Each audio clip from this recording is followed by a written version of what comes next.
Hello everyone, welcome to the Ozark Outpost.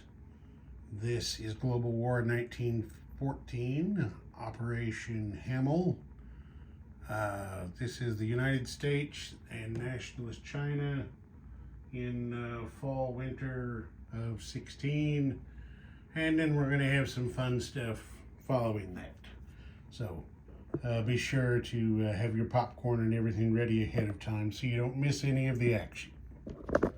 Okay, the first thing, we have the income increase. Oh, hit a 1 again. Isn't that pathetic? The man trying to keep us down. So the United States goes from 33 to 34. They're still short of the 37 required to enter the war. Okay, so next, tick rolls. This time we're doing hurricane bombardments, wartime economy, improved construction, and improved logistics. And I see green and blue. The other two missed. So blue is going to be hurricane bombardment. That is completed. And green is improved construction. Yes, improved construction. That is completed. So that changes things over here a little bit. That's going to take $2 off of that stack in savings, which will go to that stack, which will be spent in that stack, and we'll add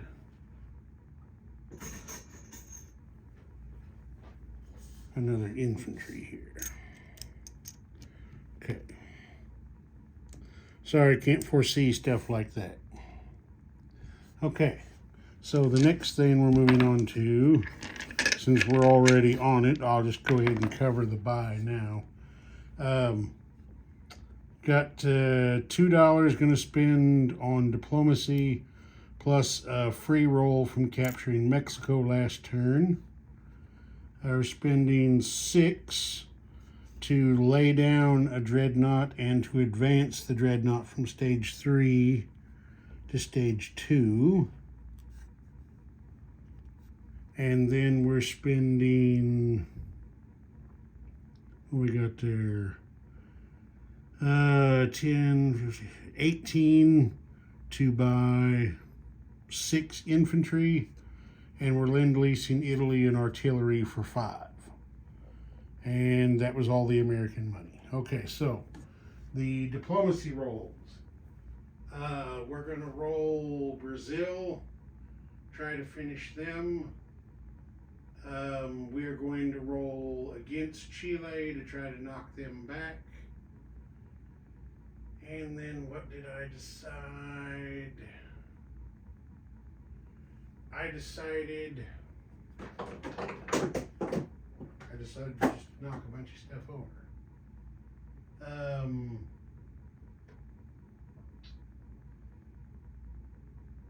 Even though it's on the Spanish track, the Americans are going to roll, even though it's on the Russian track, the Americans are going to roll Spain. Spain. Is that what we were going to do? I'm trying to remember.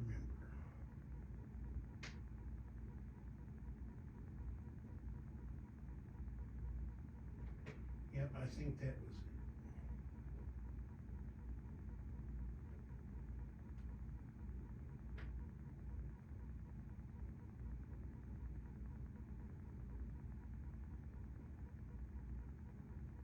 it. Yeah. So we're going to roll Bolivia and Spain and try to knock Chile back. So let's see. Here's Bolivia, there's Spain, and there's Chile. Bolivia, Spain, Chile. Everybody missed. Okay, no diplomacy. All right, there isn't going to be any combat. We are going to have a bit of non-combat moving. I think you can see all that pretty good. Okay, these two cruisers in A40 are going through the Panama Canal into P-76. They are still adjacent to American-held territory, which is Panama. Okay, the fleet from A30 here is going to move up one space to A25. Everybody's going. Let's get them all up there.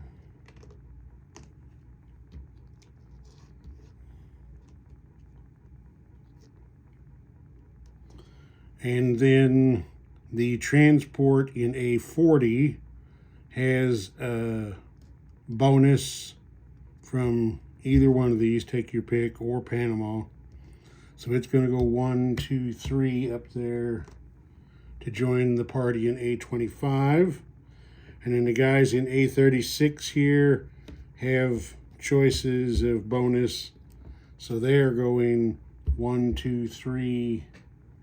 Everybody else down here coming up to A25. Stand up, everybody's falling down.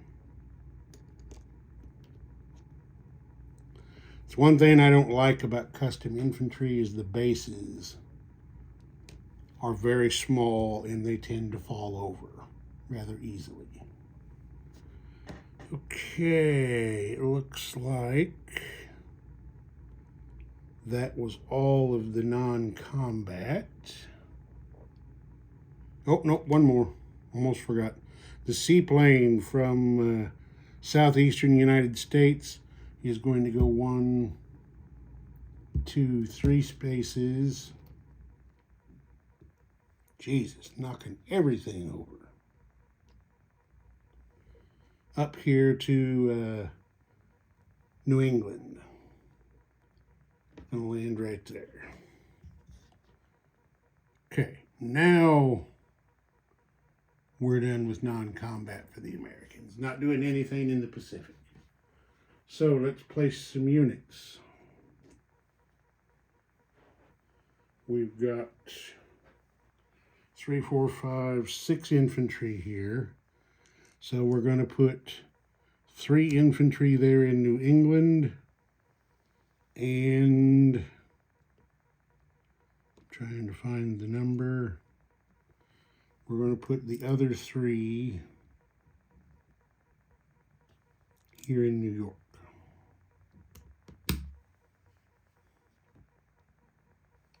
I'll take care of that off camera.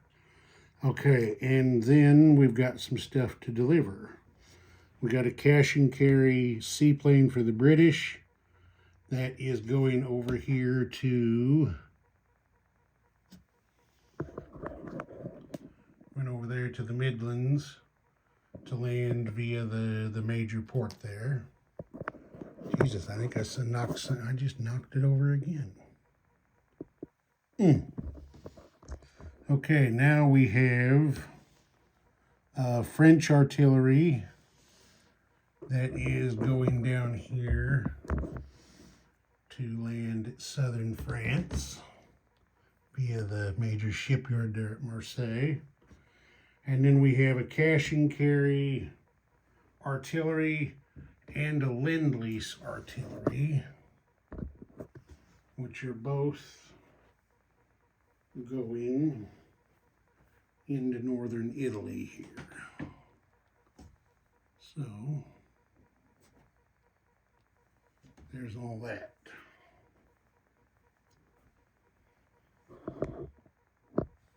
Okay. I believe that the Americans. So they need to collect money. They are now up to 34.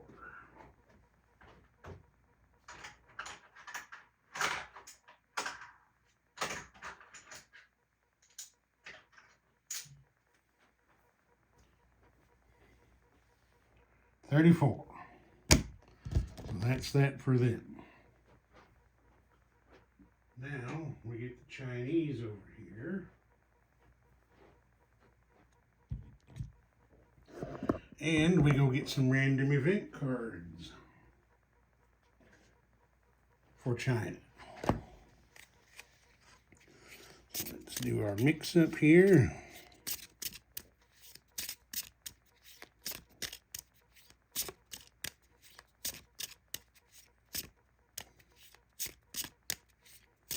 Okay, there we go.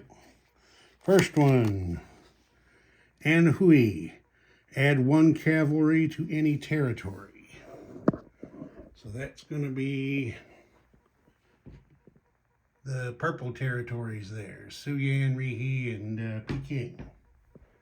So Dan, add 1 cavalry to one of those territories. Okay, second one.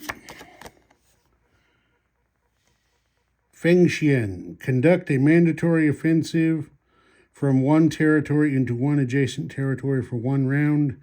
If no adjacent territory contains nationalist forces, the warlord must attack another warlord. Well, those guys are up there in Manchuria, and they are not adjacent to any nationalist Chinese. And the only warlord territory they're adjacent to is unoccupied. So, let's see, what did it say?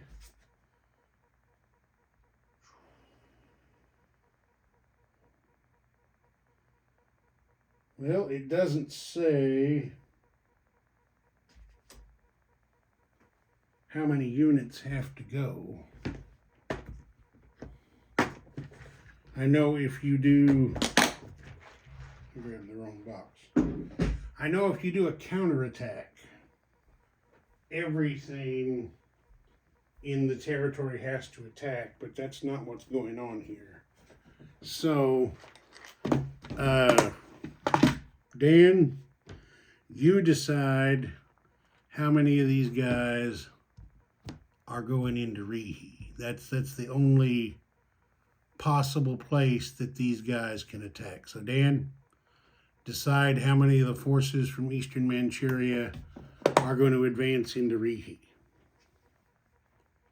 Okay, that's that.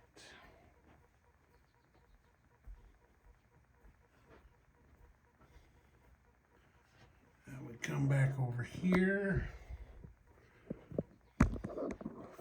That card goes into the discard and we draw 1 more. Xinjiang, add 1 cavalry to any territory. Well, that's the blue guys in western China, so I would assume you would put him out there in Xinjiang, but that's up to you, Dan. Decide where you want to put a cavalry for the blue guys there. Okay, that one goes in the discard. And we're done with random event cards. So now the nationalist Chinese. They got 4 still in the bank. Yeah, 4 still in the bank. They're buying mountain infantry. Okay, there isn't going to be any combat this time. For non-combat, that mountain moves from Tibet to Xinghai. And that's it. So place units. Mountain infantry goes into Xinghai. So now there are, 3, 4, 5, 6 mountain infantry in that territory, 3 infantry, and 3 artillery. Okay. So, the Chinese need to collect their income, which is still 4. There it is, bing, bang, boom, China's done. Except for the bit that Dan needs to do on his turn. Okay, now we're going to do a few things. The first thing we have to do is our random events for spring 1917. So here we go for the West. Number 1, wouldn't you know it? Russia falls apart. Okay, Dan, his Knights Templar, the German player, has told me he wants to choose option A, Petrograd formula. If the Central Powers control 7 or more Russian home territories, Russia will collapse immediately. Follow the rules to administer Russian collapse. Since we are not playing the Russian Revolution, option E is the only thing that is going to get implemented. To implement option E, first off, Russia's out of the game. They're done now. So what's going to happen here is the Central Powers, which are over here and down here and down there and over here, they have to keep at least 1 unit in every territory they currently control.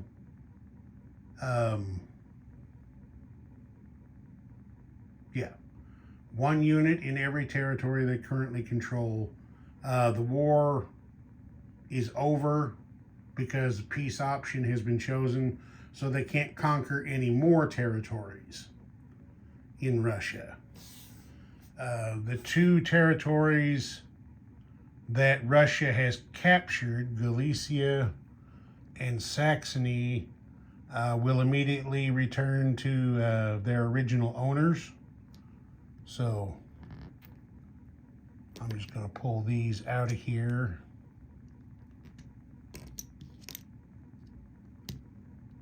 And those go back to German control. The next thing is the money in Russia's bank immediately goes to the German bank. It's been confiscated. And then finally, we tally the Russian victory points, which will be added to the Allies' total at the end of the game. So let's go have a look at that.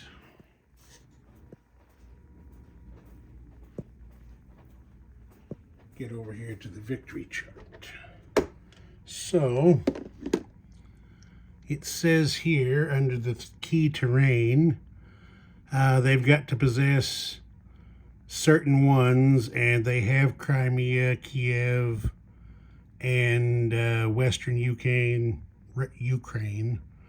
or Primorsky Krai and Archangelisk, whatever you want to pick.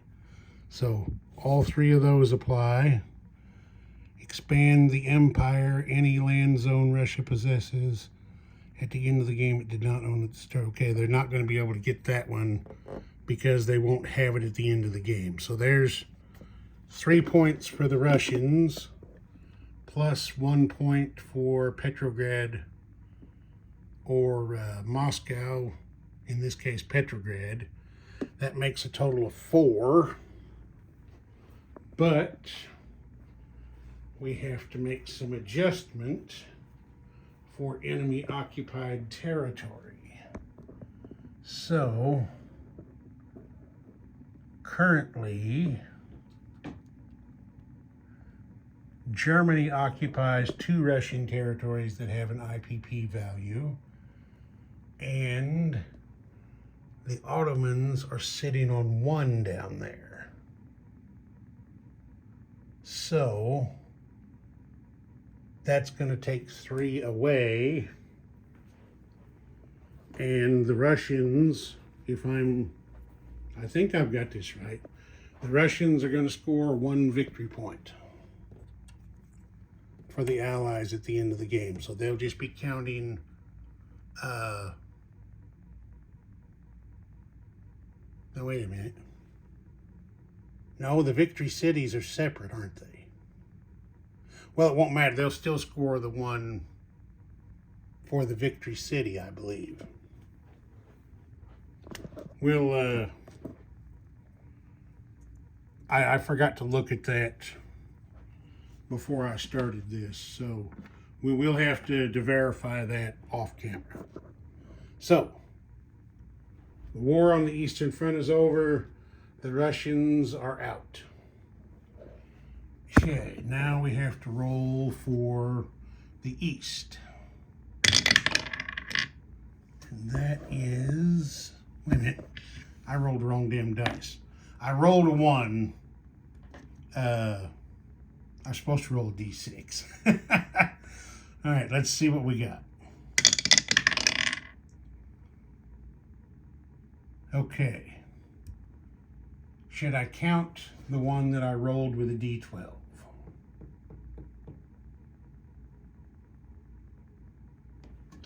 All right, this is what we'll do.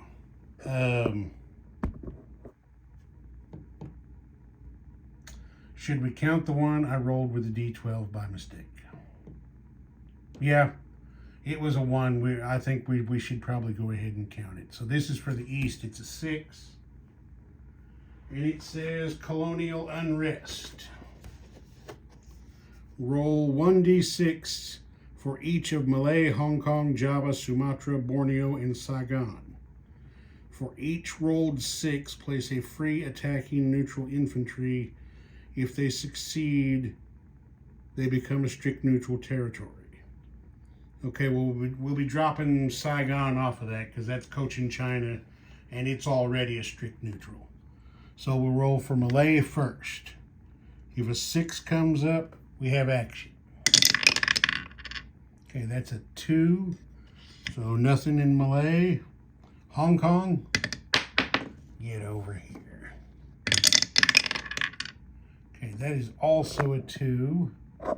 No action there. Next is Java. That's a 1.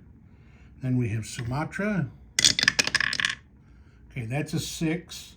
So we do put an attacking infantry on Sumatra. And then Borneo.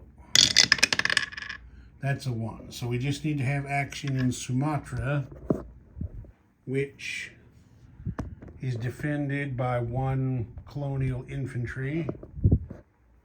Let's see. Nope, that's not mountain. That's just jungle, which doesn't affect infantry. So we will have,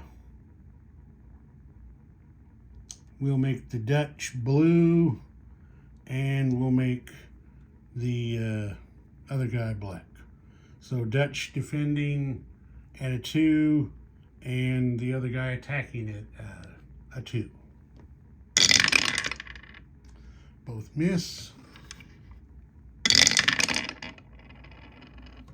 Okay. The attacking neutral did get a 2. So the Dutch boy comes off. This is the way. I'm going to have to think of some kind of marker. Maybe I've got some neutral markers in my South America war set. I'll have to check. Anyway, I'll put actually I've got some right here. There's the strict neutral infantry on Sumatra. Okay. That's it for random events. Now, because of the random event, we do not need to do China or a Russian collapse roll because it's already happened. So the next thing that happens is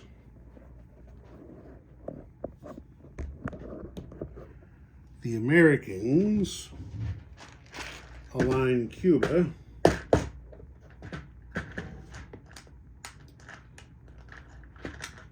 round out here.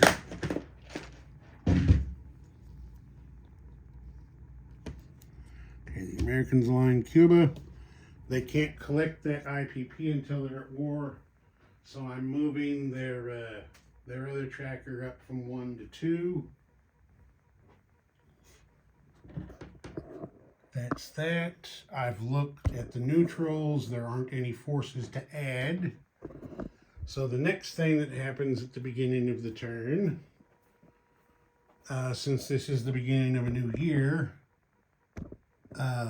fighters have to be either upgraded or discarded. So the French have 2 fighters here in Lorraine. They either need to pay 4 IPP or toss them out. And the British, over here on this card, have 2 fighters in Picardy. The British will pay the 4 to upgrade their fighters to the 1917 version. So, just so everybody knows, that's 4 out of the British bank, which leaves them with 42. Crooked Leg will need to make his decision about the French fighters and announce that. And I think that is all of our business for the upcoming turn of spring 1917. I don't think I missed anything. Nope. All right. That's gonna do it. Ozark Outpost. Over and out.